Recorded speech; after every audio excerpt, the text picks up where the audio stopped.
Hi, welcome back to the National Queer Arts Festival online. This is the 26th annual National Queer Arts Festival. My name is Anand Kalra. I am the Executive Director at Queer Cultural Center, which presents the NQAF, the NCOF as I call it. And you are in the right place today if you are here for the Art Handlers panel. Sorry, I will not pretend that I have all my lines memorized. Art Handlers is a group dedicated to the support and growth of BIPOC, queer, non-binary, and trans people and women in the professional arts industry as preparators, art handlers, technicians, fabricators, and other industry support roles. Their Instagram is @arthandlers. We'll put that up on the screen or in the description of the video here. And you can visit their website for more information. The panel today, though, will explore the future of art handling and the importance of care, organizing, and diversity in the art world. The conversation will feature Clinton Lowry, Irina Weiss, George Luna Peña, and the directors of Art Handlers, Marcel Pardo Ariza and Ambrose Tratares, and it will focus on uplifting individual and collective efforts that improve the conditions and sustainability of the industry. So that is what is happening today. If you are here for something else, you should check out queerculturalcenter.org, where we've got the full lineup of events. We've got 27 different things happening between June 9th and July 2nd. We hope you will join us for as many of them as possible. If you're in person in the San Francisco Bay Area, or if you are watching from wherever you're watching from on YouTube, we will be so glad to have you. And I think you'll be glad that you checked out more of the National Queer Arts Festival. So stay tuned for the rest of that. Coming up right now is the panel that you are here for. Thank you so much for being here, and take care. Yes. Awesome. Hello. Thank you for the introduction. And yeah, so we are here for Handle with Care, the future of art handling. And we have an amazing panel with people who we both admire and have been following for a very long time. So my name is Marcel Pardo Ariza. I use they them pronouns, and I'm one of the co-founders of our Handlxrs. And Ambrose, you want to introduce yourself? Yes, I'm Ambrose Tratares. I use he, they pronouns, and I am the other co-founder of our Handlxrs. Yes. So one of the things that we're going to be doing first, before hearing from everyone who is here, is that we really wanted to contextualize some of the work that we've been doing and how we have come to be here, all of us gathering today. So yeah, the group that we started with Ambrose is called our Handlxrs. And it sort of started because we were really thinking about art handling as a starting point for entering the art world. And as a place that also was dealing with the same kind of problems that the art world was dealing with, right? So we were thinking about labor, lack of access, lack of resources, right? Like people weren't being paid enough. There's so many things with art handling that sort of mirror some of the problems that we have in the bigger scope of the art world. Ambrose, I don't know if we should start with some of the presentation that we had presented. Yes.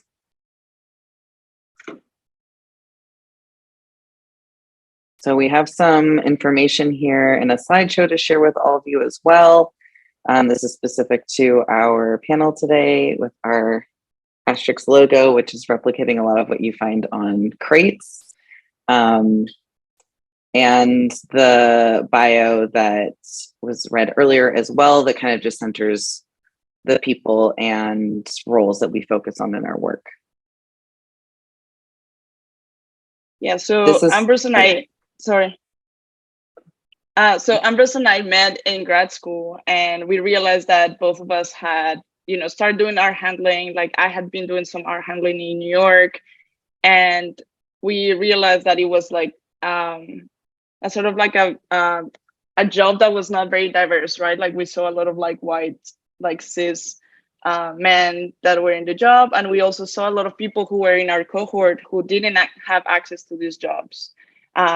So we started just, started from a point of just thinking about like, oh, I wonder if like I'm the only one who feels this way. So we did one of our mixers at Jevavana Center for the Arts. And in that, first mixer, we got such a good response from so many like queer and trans people, like Black and brown folks who were just feeling so,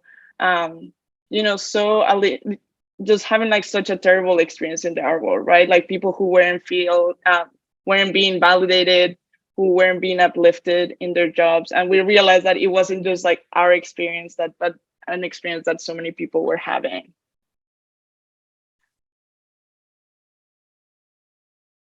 Yeah, so this is one of our first, I think then we did this focus group at Jessica Silverman Gallery when Woody Othello had his first solo show there.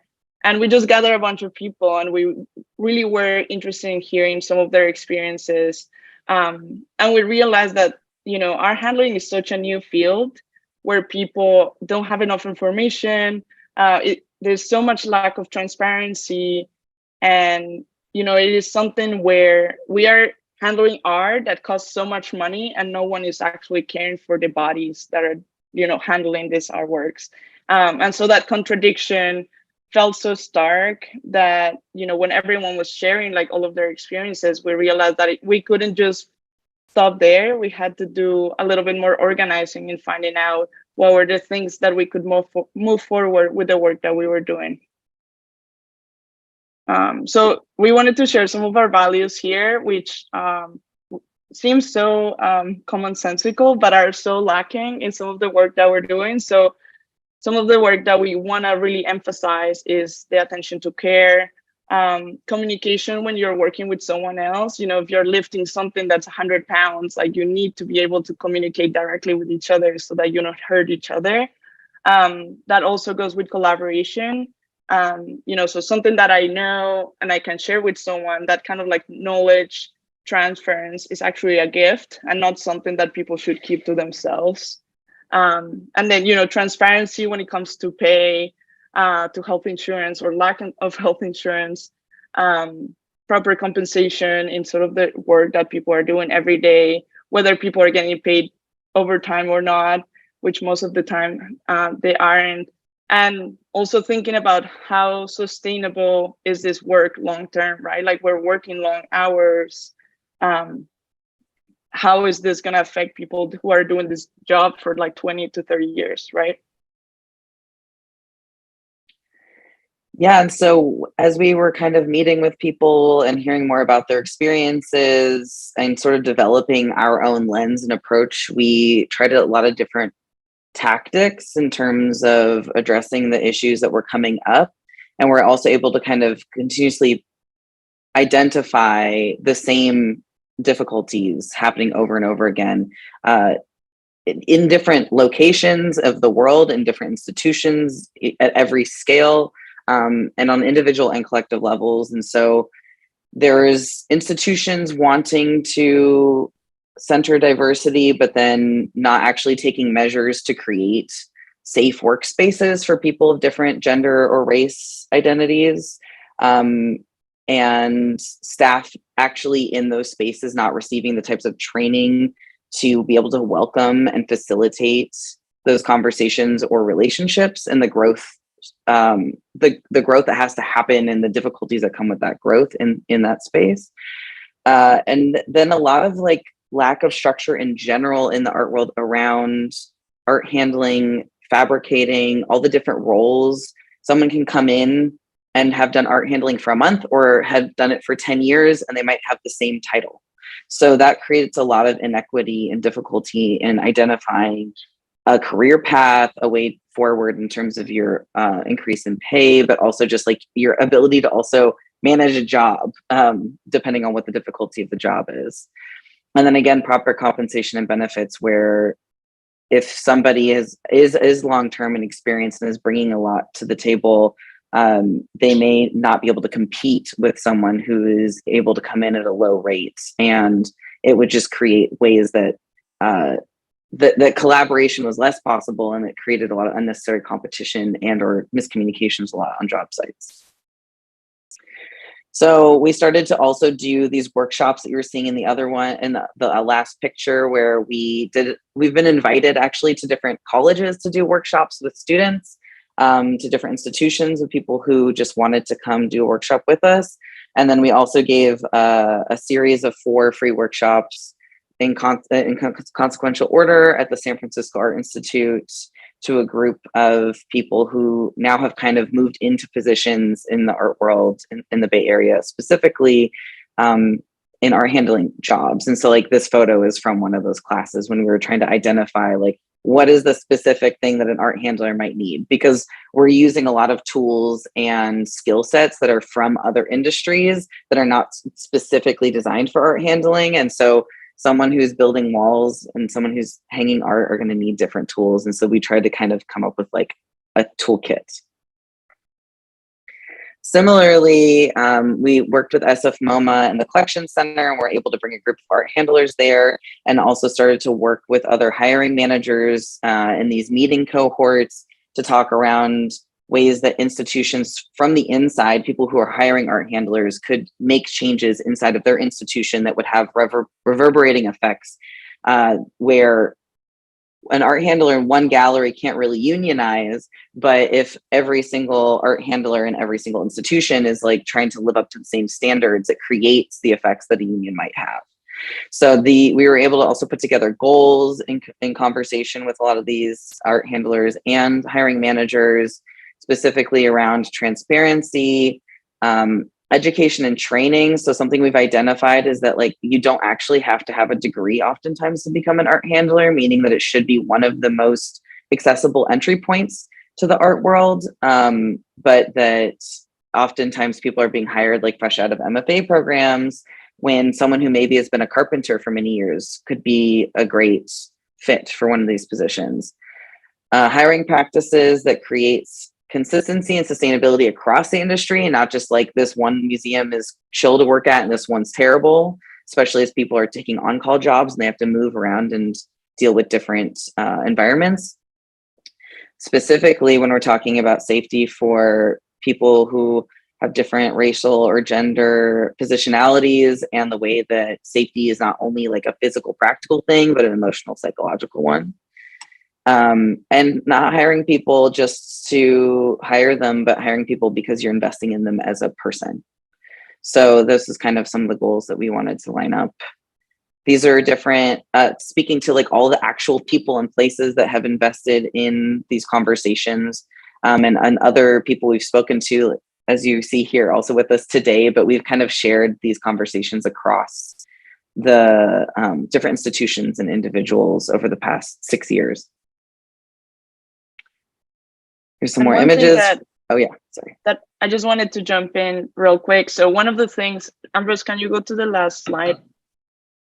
One of the things that we've realized with this work is that, you know, Ambrose and I are just like 2 people, right? And this is like a very big issue that we're dealing with, but also one in which we can, you know, in which interpersonal relationships can really make a difference. So, and also solidarity, right? So I think that like even being here in conversation with Clinton and George and Irina, like it's like we're so grateful for it because we've been shaping these relationships for a long period of time, right? We're all aware of all these inequalities and all the work that we have to do. And so when we put all of these institutions names here, you know, we've also been working with individual people that work at those institutions that share those concerns with us and are able to sort of like question how these institutions are working. So, you know, it's so amazing that we can come into an academic institution and do workshop with the students that are in those places. And to know that there are people within those spaces that are really wanting for the field to change and to become more accessible and more diverse and sustainable as well. Yeah, so you can see this cohort of people who then also become individuals in those institutions that can kind of continue the change forward. And we wanted to move beyond just like hanging artwork and like make people feel more comfortable with using power tools, which we've had. I mean, I've had personal experiences with this, but it can be scary to learn some of these skills. And if the people who are teaching you are doing so in a compassionate way, it also creates a safe space to learn difficult skills. And then this is also just like to show how we sort of started collecting a lot of information around who is available to be hired as an art handler. And at the very beginning, once we started meeting all these people, we're like, we have to make this information accessible. And people were able to opt into being hired as an art handler on this sheet. And so when people were telling us they didn't know where to find art handlers, we're able to direct them to this list. And people can start to look there to see maybe there's someone they can hire. We had a number of institutions, including the Museum of African Diaspora in San Francisco, hire from this list many times over the years that has existed, and actually do furnish entire installs with this group. So this has been like an incredible tool that we were sort of able to like mobilize, and it's had its own effect moving forward.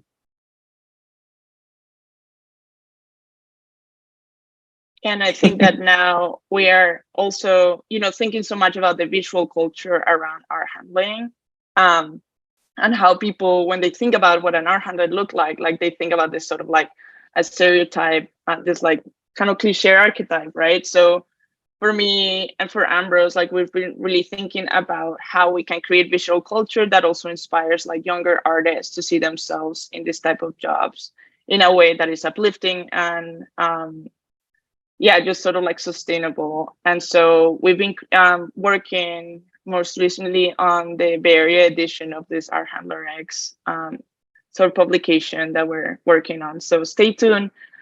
So we just wanted to give you all a little bit of like, a scope of what we've been doing for the last couple of years, very, very fast, just so that we can also sort of contextualize the work, right? So this panel is called Handle with Care, and we wanted to sort of start from that sort of like perspective. And we're so excited that, George and Irina and Clinton are here, and we would love for you to introduce yourselves.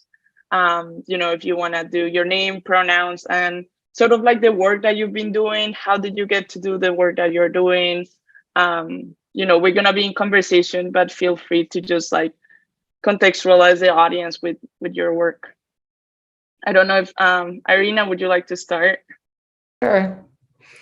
Thank you for the invite. You all are really amazing. My name is Irina Wise.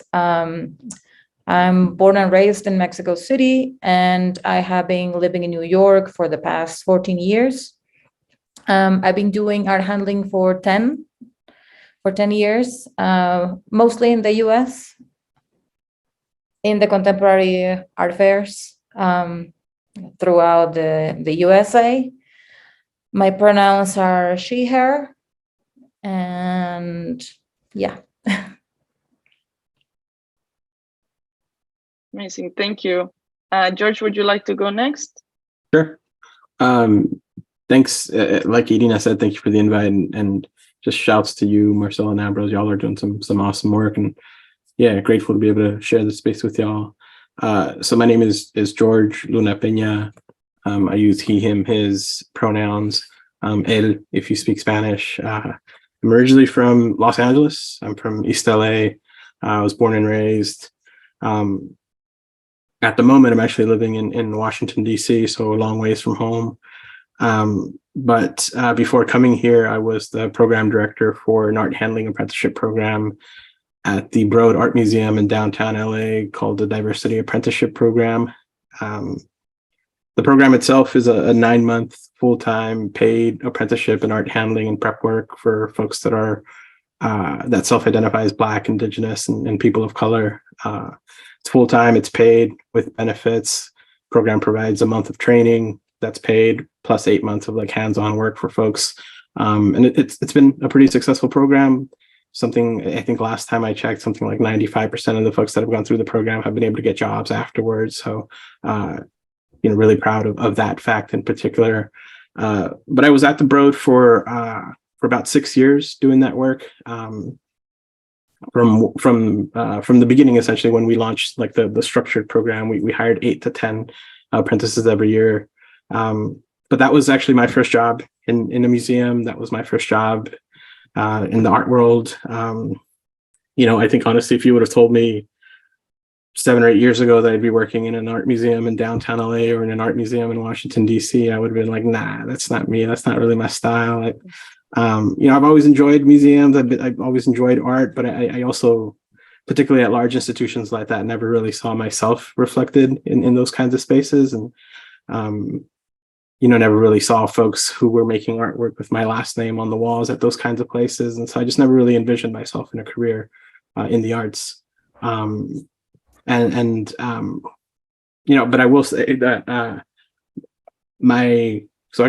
I grew up with a single mom, and she was a seamstress, but she was also an organizer in the Garment Workers Union. And so I think a lot of the work that I do, both before and now that I'm in the museum world, takes from her example a lot. You know what I mean? I try to bring in values like justice and love and community and care and trust and honesty and into the work that I do. And hopefully folks that I work with feel that. And that's a little bit about me, but happy to also share more about the program a little later on and stuff, but glad to be here with y'all.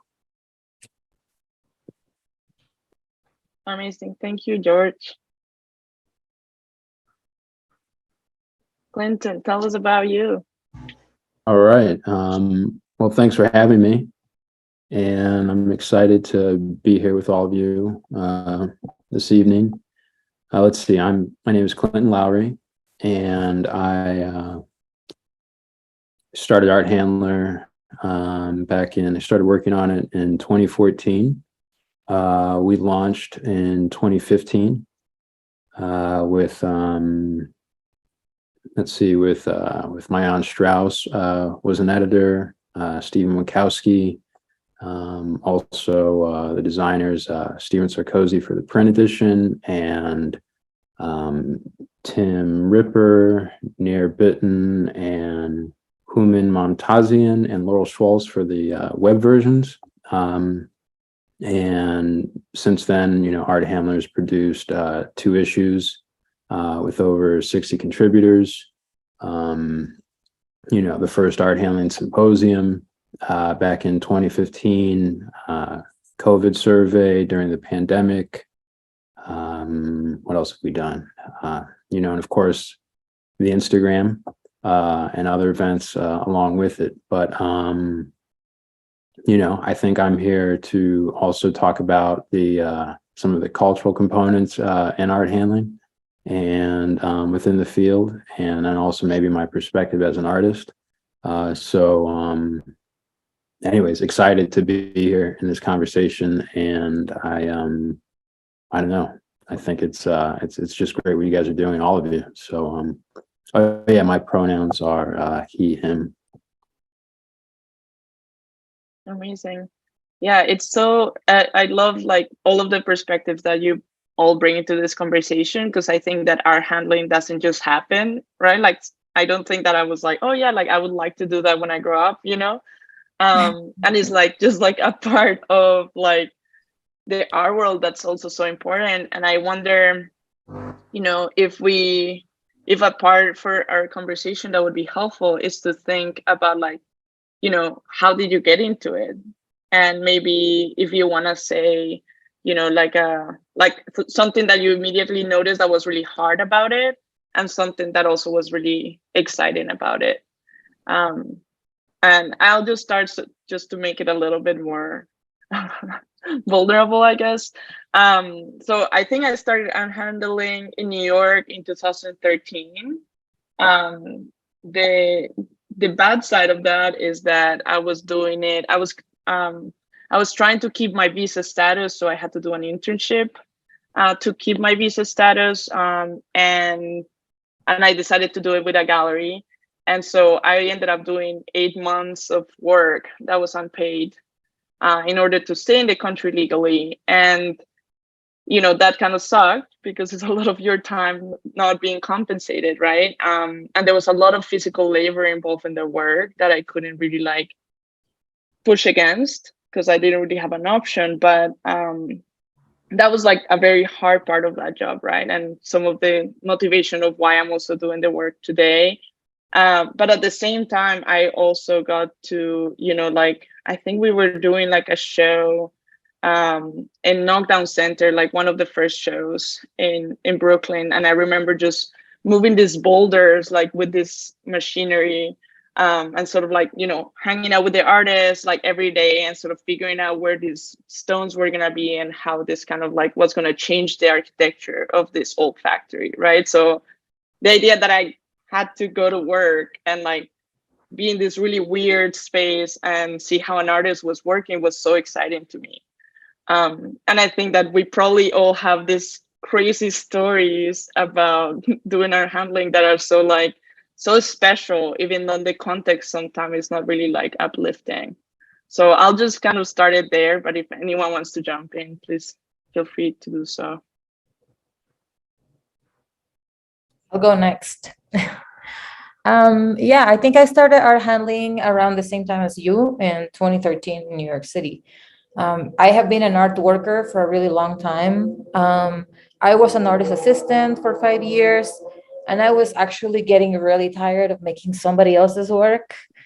So all of a sudden, one of my friends was like, hey, why don't you do art handling? This is what I do. Actually, do you want to come and work with me? I'm going to be working at the Park Avenue Armory for the antique show. You already have some skills that are needed. What do you think? And I was like, why not?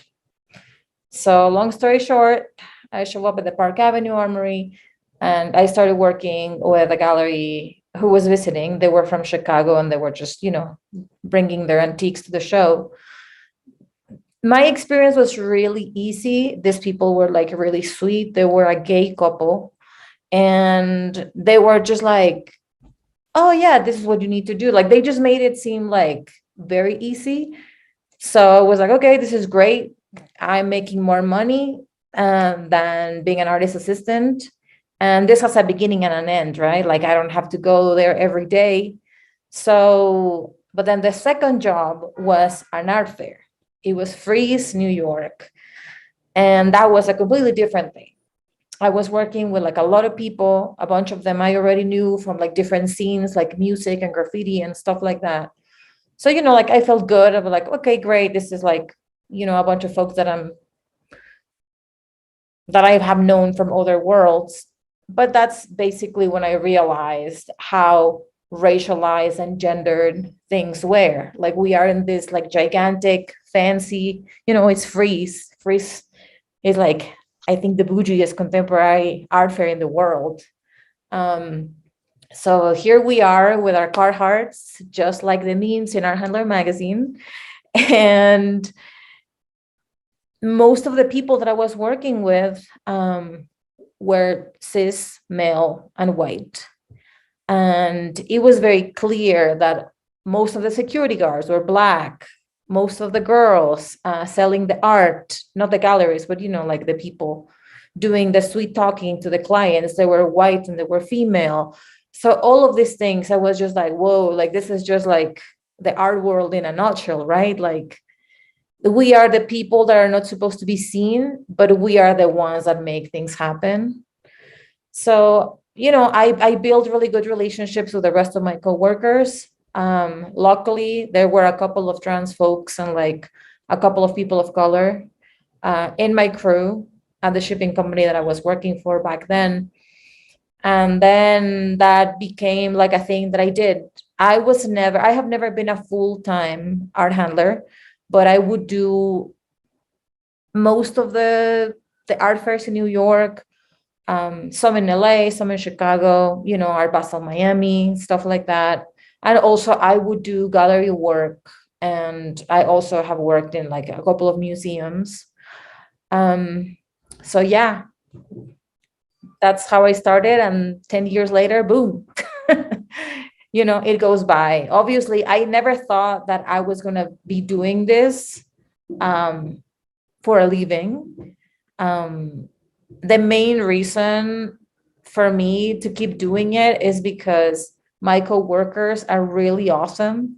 They are the main reason, you know, to like pull 16 hours of work with like pizza, bad shoes, and like no air conditioning. in like a really hot day in Miami. Like just like that type of solidarity and like the feeling of we are all in this together is what like kept me going back to the job. And this is why it's also really nice to me to see you all. I talked to Clinton a few years ago about, yeah, like there's not many people like us, right? Like there's not many people of color. When we walk around and when we talk to people, I feel like sometimes people take it for granted, or I don't know what they think. But yeah, we are the ones that make things look good, and without us, there's no show.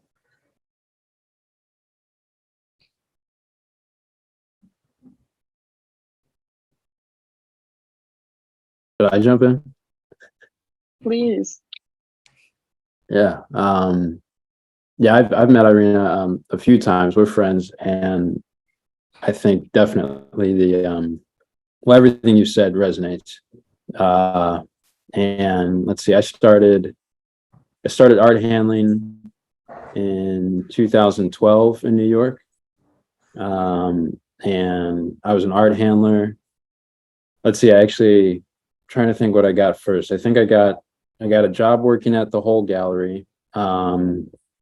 And I was also working for Chuck Close as a studio assistant. I was part-time studio assistant for Chuck Close and for Kelly Walker. And I was art handling for a company called Maquette. And all of this was like, you know, just hustling in New York, fresh out of grad school, and everything was new to me.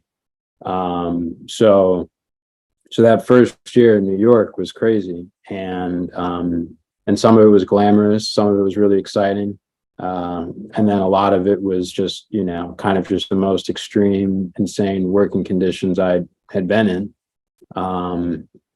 Definitely, I'll just bracket working for Chuck Close, like that's a story in itself. But you know, working in a studio in that environment at that scale, but as an art handler specifically, which I don't totally make a distinction between art handling and studio assistant work and framing and things like that. I think a lot of the work is very similar and below the line. But for art handling specifically, when you work as an art handler in New York, or at least when I was working as an art handler in New York, once I got to Miami that year, like within like 6 months, and it was my first first art fair. Maybe it wasn't the first art fair that I'd been to. Maybe it was like the third art fair I'd been to, but it was the first one I'd worked. It was mind blowing, you know. So the hours were insane. You start at 7 a.m. and you go till 1 or 2 a.m. for the install, and it's the same with the deinstall.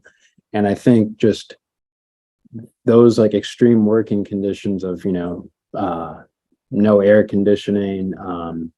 You get like I don't even know what the breaks were like then. But anyways, all of it was just very extreme and exploitative, and certainly the demo was also pretty stratified, where like security guards were mostly people of color, and most of the art handlers were cis white males, and or some females, but for the most part it was pretty split. And but I guess overall it was just, I think what interested me the most, and I think what kept me in it, even though that was an experience that I almost thought I would walk away from art handling, was really just how much it kind of, I think, well, two things. One, how it encapsulated the art world better than any other experience I had. Like, I thought New York was one thing, but working a fair within like those 7 or like 10 days it's completely a microcosm of the art world. Especially now after 10 years of having been in it. But then the other thing is what Irina was speaking to, is the camaraderie. And you actually, you meet people who are hustling in the same way, who share a lot of the same ideas that you do, like in terms of art, in terms of background, different cultures. Like, you actually start to see that. Maybe it's because it's Miami, but it does also seem like kind of just a really wonderful experience, like working behind the scenes, where a lot of people don't really get to see that, side of art. So anyways, that's kind of what just shaped my experience, since then, since 2012, where I always kind of look to those moments, or at least like all those moments where I could always kind of like look back to like that first art fair as having, similar, experiences. Yeah, I feel like there's so much about that contradiction that you both are saying between like, how amazing it feels to like work collectively when you do, because you're kind of like what you were saying, Irina, of just like working together and like we're in this together. And also feeling like you're being put through this situation and these circumstances that are so extreme that it's almost like you realize it in the moment, but when you think back, you're sort of like, how is even this permitted? How is this even allowed? And we all have like normalized it so much. I know, George, you've been doing a lot of amazing work in creating pipelines, but I'm also curious about your experience too, of like, how did you get into the job at the Broad and like art handling in general? For sure. And so I feel a little odd because I think I'm the only one in this group that's not an actual art handler. And I've always said I think I would make a terrible art handler, but I've had the really great pleasure of being able to hang out with art handlers since like late 2017. And truthfully, like at that point, I didn't know what an A-frame was. I didn't know what Ethafoam was. I didn't know what a cleat was, but I've done a lot of learning because, one of the things that I've realized about this field, and y'all have kind of already talked about it, is just how awesome a lot of the folks that are doing this work are. And so I've been really lucky in that sort of way.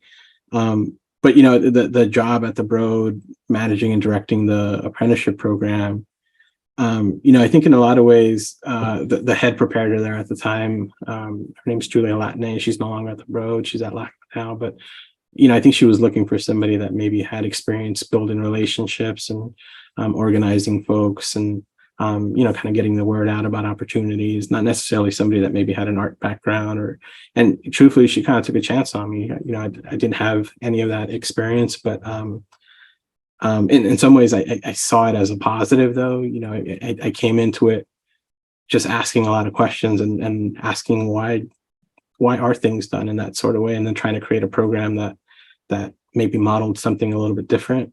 Trying to create an apprenticeship program where what we were centering was the care of the apprentices and was, their safety and was, a lot of these things that are sometimes missing for folks in the field. And so, I just kind of brought that outsider's perspective with me to the work. And I think at the end of it, we created a program that we're really proud of in a lot of ways. That's not to say that we got everything perfect, but I think we got the hard things right. So, yeah.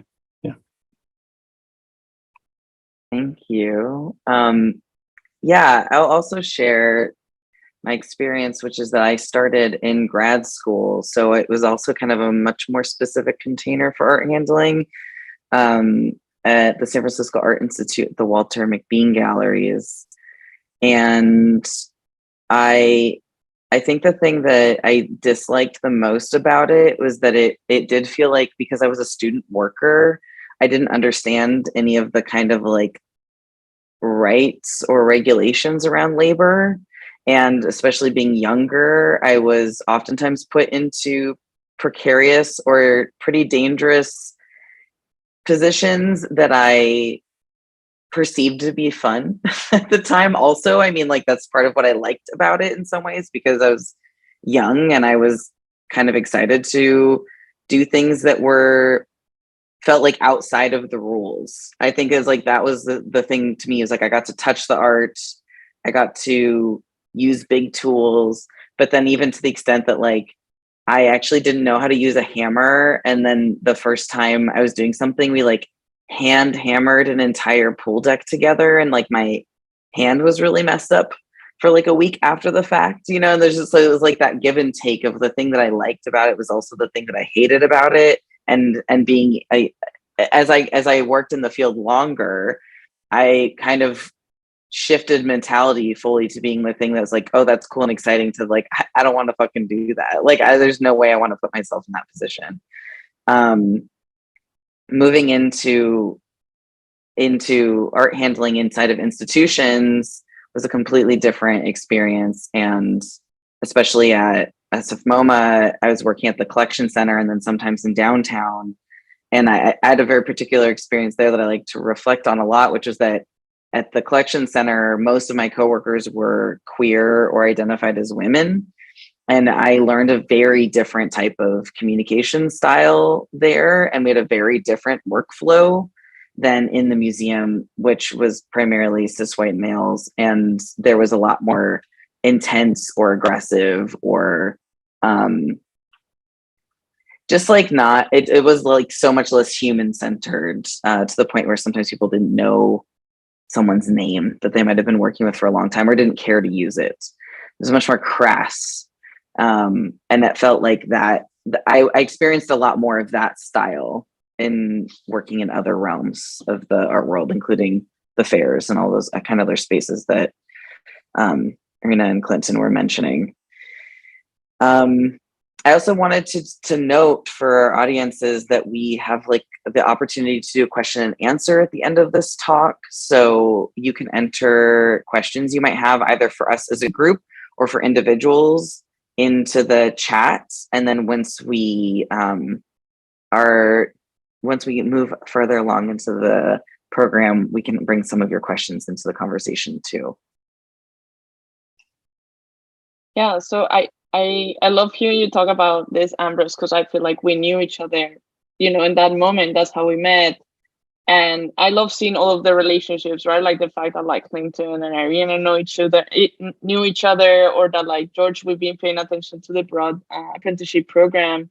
And I love that all of you have come up with ways of dealing with all the like exploitative, like racist, like gender relationships in the art world, right? Like I think that like talking about the apprenticeship program or even the art handler mag, like Instagram, sort of like visibilizing like the beauty of this job, and also the randomness and like the strangeness of all of the circumstances. And also like I think Irina, like I think when you were also talking about like the Christie's art handler shirt of like the you know how like all of these auction houses are making so much money and they dare to create merch that says art handler when in reality those are the places that are causing so much harm, right? So I feel like even with humor and like, you know, these educational pipelines, there are all of these efforts that feel so, that are like local, but they're like also so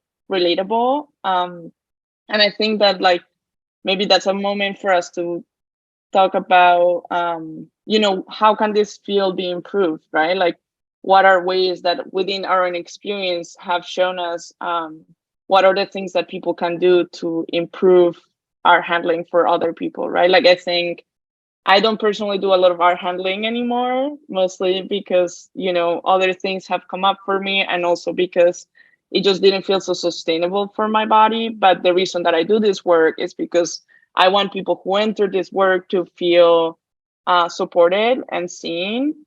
And so when I think about things that can be improved, you know, I think about like, why aren't people putting art handlers into the wall text in exhibitions? Why aren't we putting this labor and making it visible? Like, what is this power dynamic that we're trying to hold by only putting the artist and the curator, right? Like when we all know that so many people are part of this, right?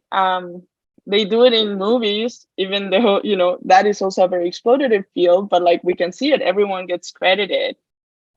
Something else that I've been thinking about too is, you know, how can we make curators, our relationship with curators be healthier, right? So not a curator seeing our handlers as someone who just does what they think should happen, but as someone who can like collaborate with an art handler who knows what their work will look like on a wall, right?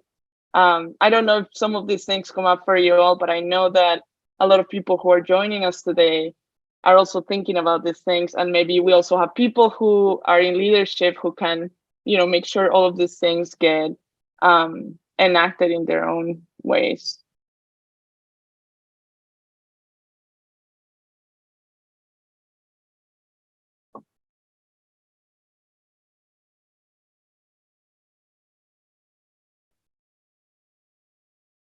Do we jump in? Or Yes, is this for please. the audience? It's for you. Oh, okay. All right. Yeah, I mean, I think there's still a lot to be done, of course. But I guess one thing I want to say is that I do think art handling is it's a great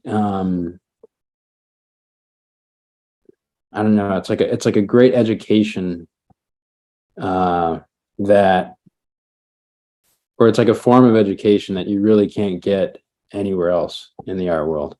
And I know you guys are doing a lot of work and bringing it to schools, and I know George as well. Like the way you formalized it, I think is exceptional. At the institutional level, but just even working on a truck, working in a warehouse, working at a fair, working at a gallery, even for a weekend, it's such an incredible perspective that you're not going to get anywhere else, at least around art. Like if you're in the art world and if we're so familiar with the artwork in the gallery setting, in this like pristine environment, or from the curator's perspective or the artist's perspective, and that's what's showcased in publications and throughout the internet, and like what art handling does, or at least that experience or that like field, is it just really shows that there's just so much more to this network, to this to this field. And I think just that hands-on experience, that very like practical troubleshooting perspective around art, that doesn't even have so much to do with the like, hardly ever has to do with the subject of the work, but has to do with like everything around it, or its its contents, less its content. I think that's a very just like eye-opening experience that I think is generous and accessible, and resonates much more widely than what we're normally given, around art. So I just think that's kind of, that at least is like my kind of approach to it. I think that's a lot of that there's so many aspects of it that are exploitative, but also realizing that it can also be this very like privileged position, or very like enlightening position, can in a way add some value to it.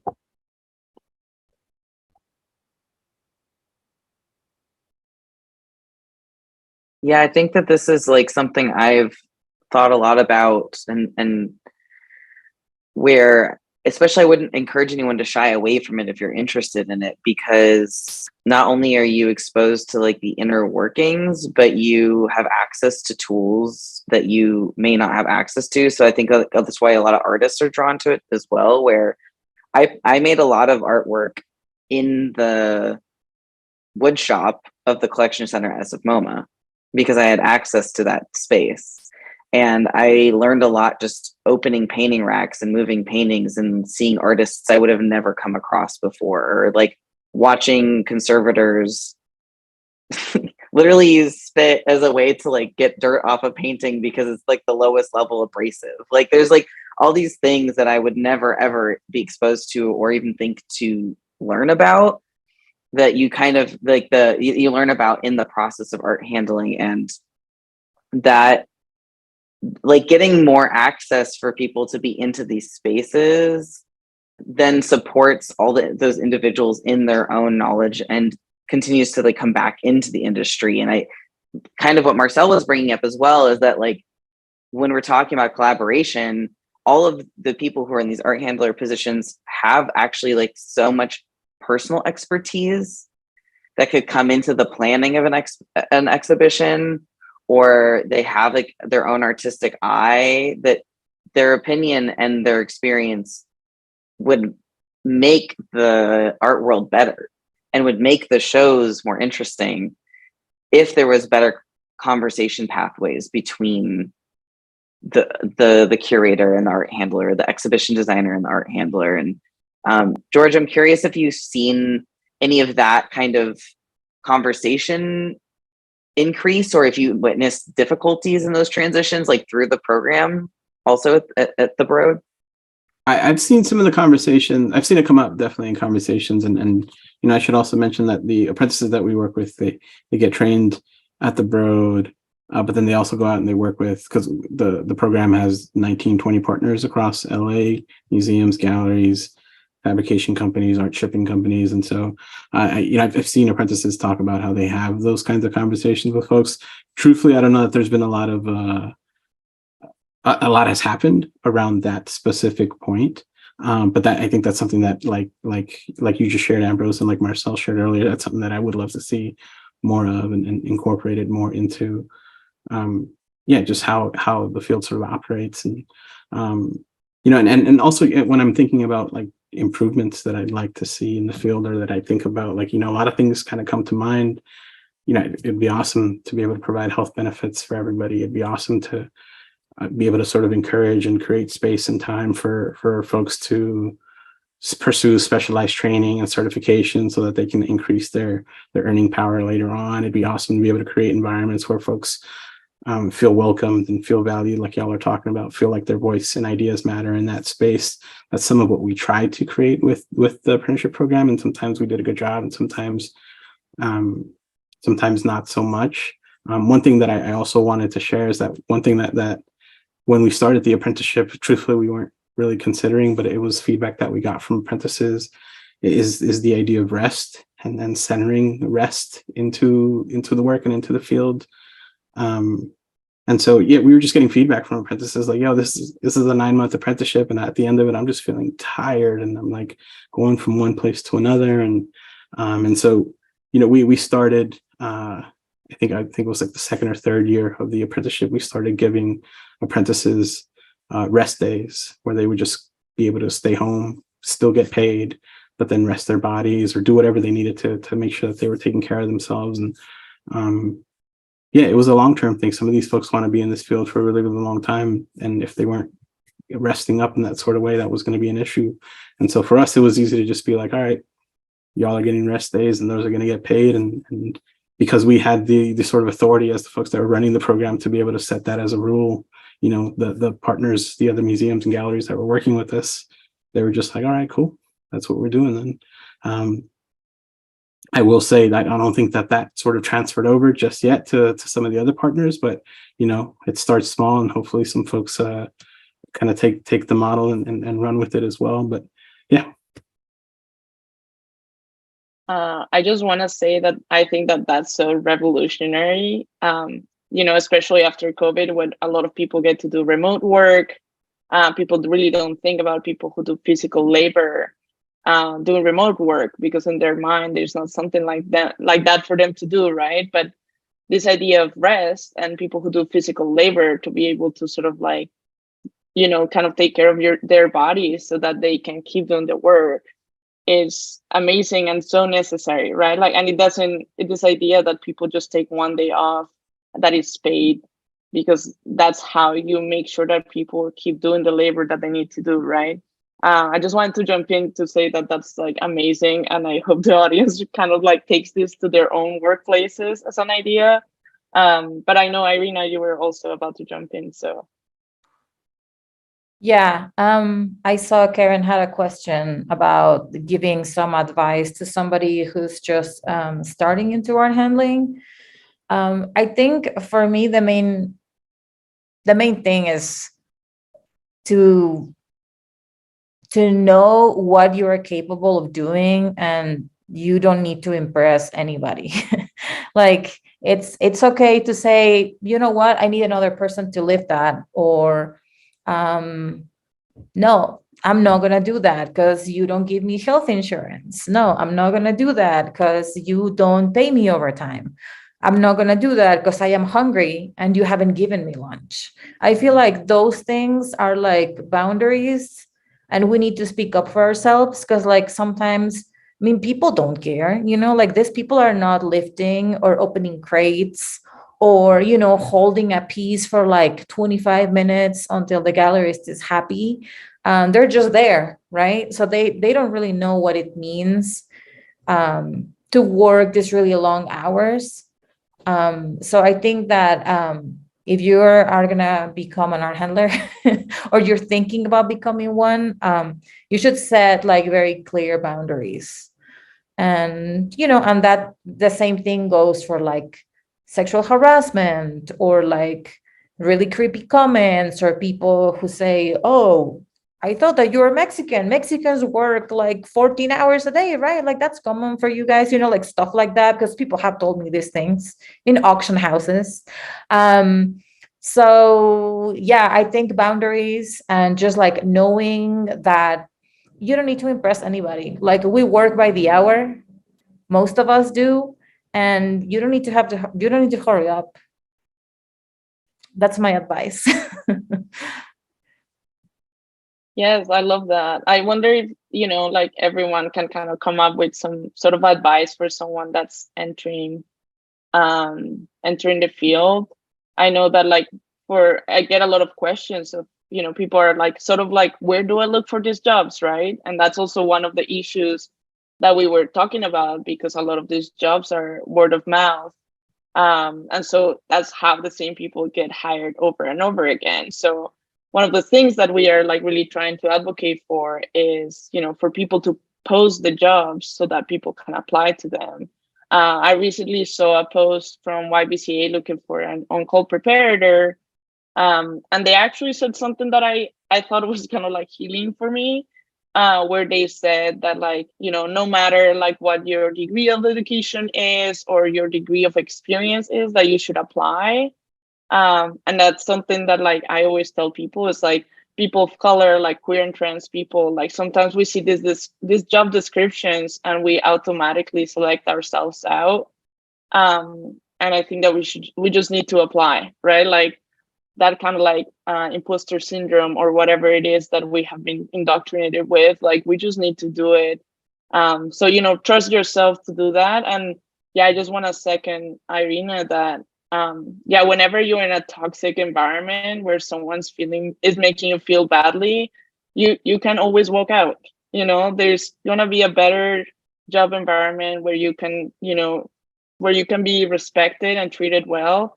I know I had worked with a man, like a dude that just ended up firing me for no reason except like kind of like transphobia. And then I was so sad to lose that job because I was like, oh, what am I gonna do now?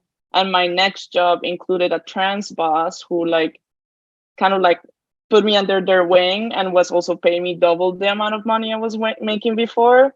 So don't feel like a job is forever. I don't know if anyone else has any other advice for Karen.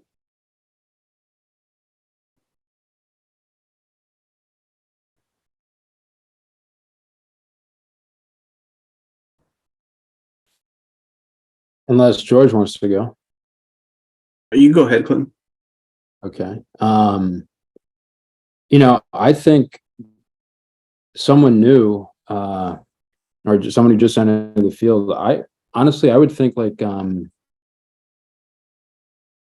they should just try to imagine. I'm having difficulty trying to frame what I want to say.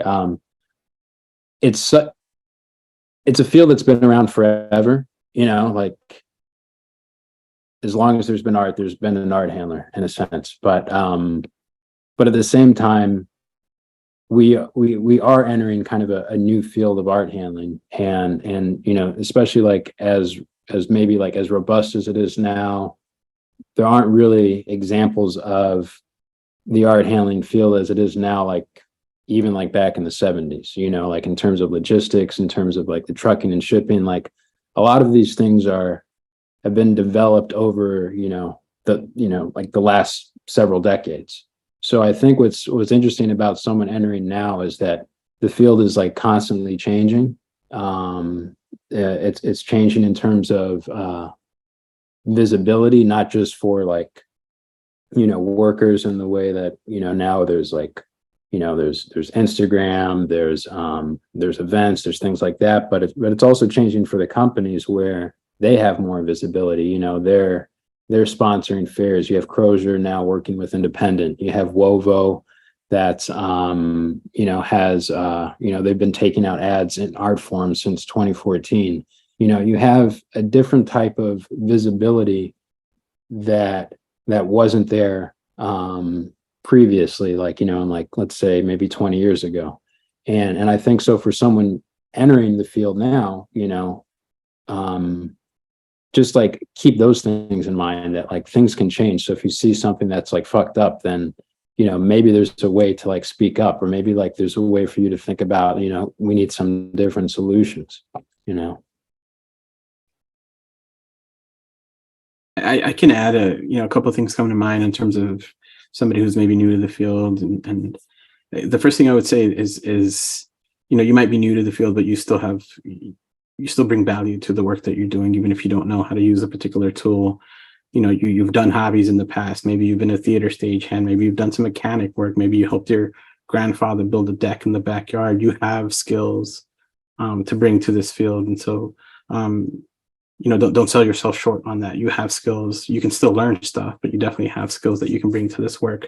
And that's one of the things that we encourage folks that apply to the apprenticeship program to think really broadly about what skills they already have that might translate well. And so I would say that.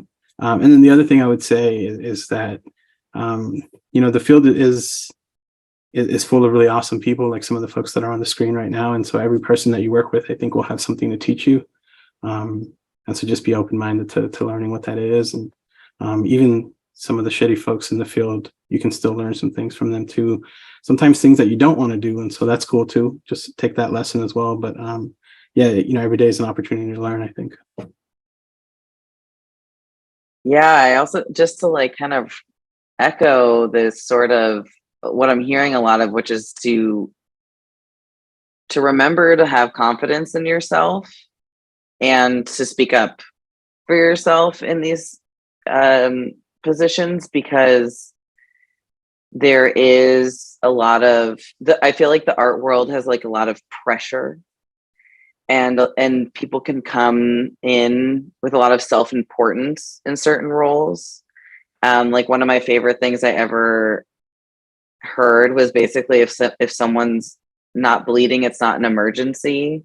And like essentially that was pointing to more of the fact that sometimes someone is talking about something needing to move an inch and then creating this like whirlwind of urgency around it that then is like causing a lot of the effects that are being described, like not getting a lunch or, having to stay late. And so it's really like trying to stay centered in what you like in the work or the people that you like in the space, and thinking about your role and what you want to get out of art handling, I think is like really important, because there are so many things you can do. Also, like the skill that you have building a deck, you could be the person who's like building the entire build out for like a custom installation, so it's like there is a huge scalability to what you can do in art handling, and thinking about what your interest is while you get to like try a lot of different things out and seeing what you're drawn to, and then allowing yourself to expand and imagine doing that work tenfold over in whatever way that you want to, is kind of to stay expansive in your thinking around what you can do, for sure. Yeah, I love thinking also. Sorry, go ahead. No, you go ahead and I'll go after you. I feel like just thinking about how, one job also teaches you something that allows you to do something different in the next job, right? Like that also happens in our handling. And I think that like what Clinton was saying about also this this type of job is getting so specific, right? Like you might be like making pedestals one day, but like maybe the next one you're like rigging something really heavy, right? So there are like so many skill sets that you can learn. And also I feel like a reminder is that like tools were made so that we use them, right? So even if a tool seems scary, like we can use it, right? Like anyone can use it. George, there was a question for you from Kelly, which was, you know, kind of talking a little bit more about the program at the Broad and how it functions and whether people can do that at smaller art institutions. Maybe keep that question because I know Irina had to say something first, but like if you want to start thinking about it.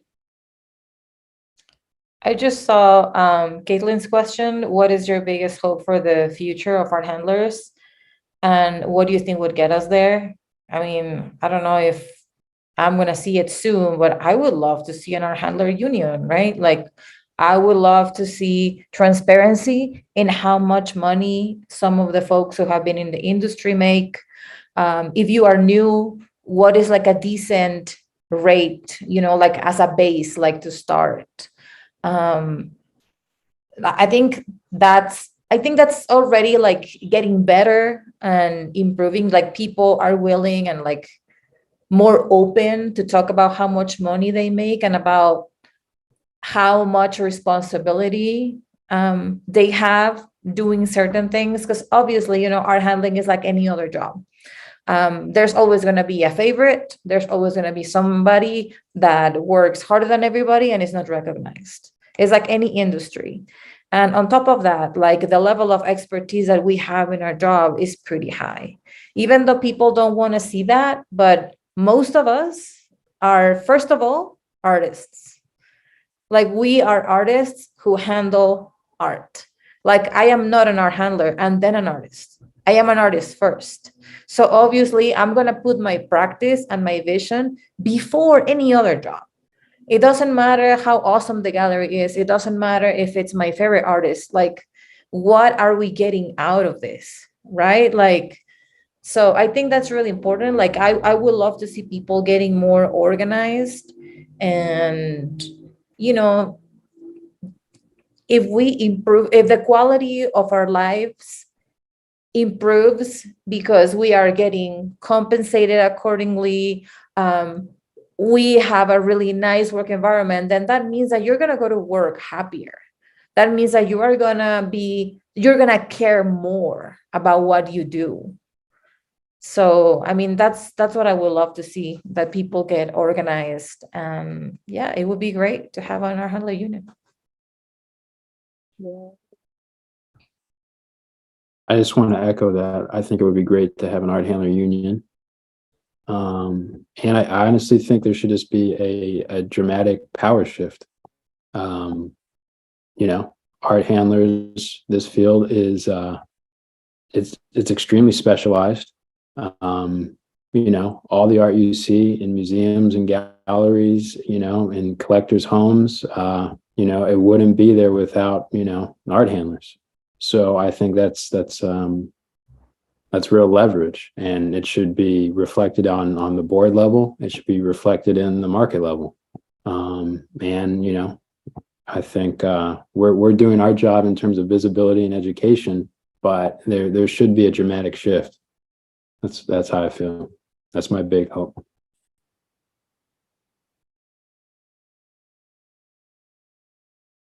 Yeah, I feel like we've seen a lot of that in different institutions, right? Getting unionized in their specific museums, but I think that doing it across the board would just make such a huge difference.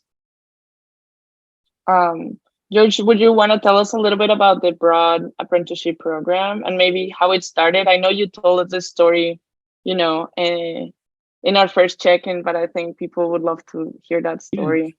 Yeah, absolutely. So the Broad opened in late 2015, and at the time our head prep hired a crew of folks to install sort of the inaugural shows, and most of those folks were white, and most of them were men, and most of them were from the Midwest, and most of them had a background in sculpture because our head prep had a background in sculpture. She was white. She was from the Midwest, and so she kind of had some. She looked around and realized like she had the power to hire this team, and it was not a very diverse team, and so she did a little bit of her own kind of like personal reflection and studying, and then when it came time to hire for folks again, we actually had a young woman of color come in that had applied to the job, and at the time our job description just had some really kind of ridiculous qualifications that were inherited from old job descriptions that never really got questioned as to why they were there. So we were requiring at least 6 years of high-end gallery or museum experience. We were requiring folks to have a car, requiring folks to have a degree, and she wasn't able to get hired because of some of those barriers that were on the job description. And it was actually her idea. She actually said, "Hey, can I just come in and shadow? Can I be an apprentice?" And so that's kind of how it started. And for the first sort of, for like a year and a half, 2 years, we just did sort of like a pilot version where we brought in one apprentice per exhibition change out, and they got to work with us, and for 6 to 8 weeks or so, they got to just shadow the team. They got to jump in and assist, and they were able to get jobs at other places in LA just after having that time working with our team for 6 to 8 weeks. And so we kind of thought to ourselves like, hey, if we actually put a little bit more structure and some more training and some more some more resources into this, just imagine what we might be able to do. And so we actually applied for some grant money from the Institute of Museum and Library Services that allowed us to kind of jumpstart it in late 2017. And we brought some partners on board, and we created a curriculum, and so now each apprentice that goes through the program goes through a month of training and then the 8 months of hands-on work. But that's really how it got started. And I saw the second part of Kelly's question about, advice on starting these programs at smaller academic institutions. Like, I would say the way that we started with just one apprentice shadowing is a really great way to do that. Our program now hires 8 to 10 apprentices every year that make up the cohort, but you can start really small. Literally, you can start with one apprentice that's part of your team. And see what feels right, and be able to give them a great experience. The other thing I would kind of mention is that we did publish what we call like the DAP toolbox. It's like a 200-page book on everything that we learned, and all of our job descriptions are on there, all the skills tests that we used during hiring, the questions that we asked during the interview process, sort of the recruitment plan and how that happened. The curriculum for the 30-day training is in there. So all of that stuff is in there. If y'all go to thebroad.org/DAP, you'll be able to find that toolbox. There's just a ton of resources for anybody that's interested in starting a similar version, or if you're not interested in starting an apprenticeship program, if you're just interested in, hey, how do I write a better job description? There's examples in there as well that we pull together for folks. So yeah. That's such an amazing resource. I feel like I come across that in a little bit, and I came across that like a while ago, and I was just like, this is so comprehensive, and so amazing that you all were also thinking about how to pass that knowledge forward. I was wondering, I guess we have like 5 more minutes left for our conversation, and I know we could all just talk about this for a very, very long time, and I hope that we have an opportunity to do different iterations with other folks involved. But if there's anything else that you would like to share with people, things that you're thinking about, or maybe something you didn't get to say, please jump in.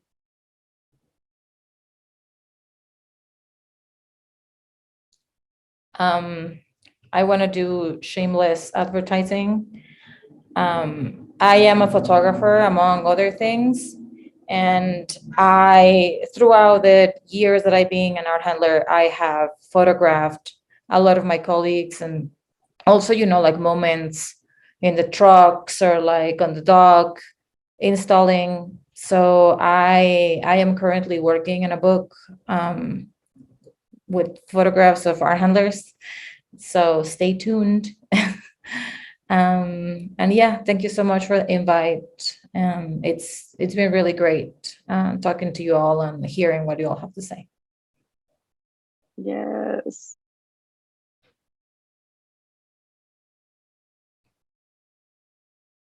And some of Irina's photographs are in issue 2 of Art Handler. back in 2015, 2016. So you could see some of those photographs. I don't know if they'll be in your book, but I love them. We love it. We love all the overlap.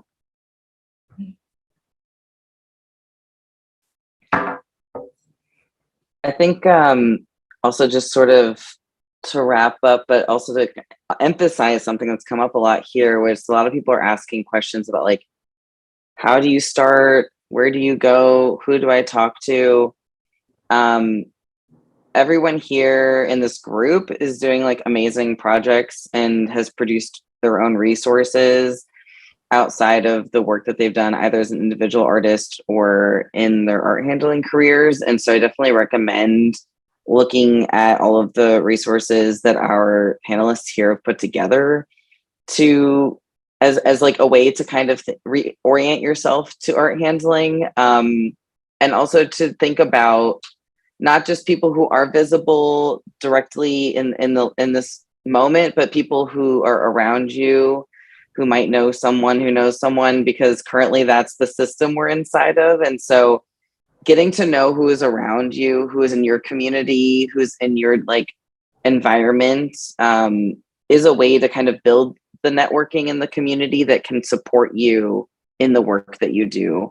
We have been all kind of doing our individual and collective things, and you see they have like overlapping moments, but we kind of are all here to support each other. And there are people around you who are also interested in supporting you and your work. So always just look at who's next to you too, because I think like that's a way forward in your own pursuits in art handling and your own pursuits in your art career. And just like building community and continuing to organize together. So thank you all like so much for what you've brought to this conversation today, what you've brought in the work that you do and continue doing in your lovely personalities.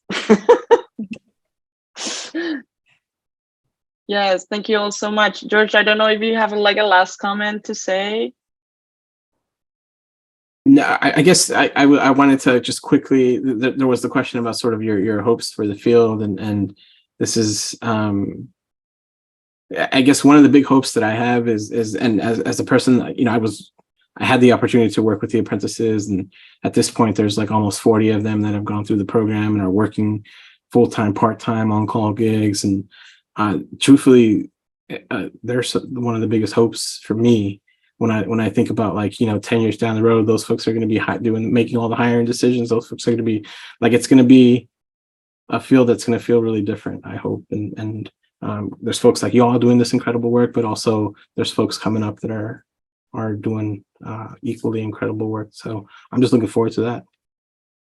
Yes, I love that so much. And that was something that I was really thinking about, is that we're all doing some work right now. We're also kind of like infiltrating these institutions from within to change them for the better and to be, you know, kind of like the spaces that we were hoping to find when we started.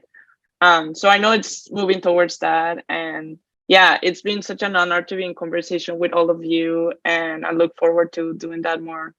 Thank you everyone for joining us too. This was like, thank you for taking time of your day. Yeah, thank you. Thanks for having us. Thank you. Thank you. Thanks to the Queer Cultural Center. Yeah, thank you.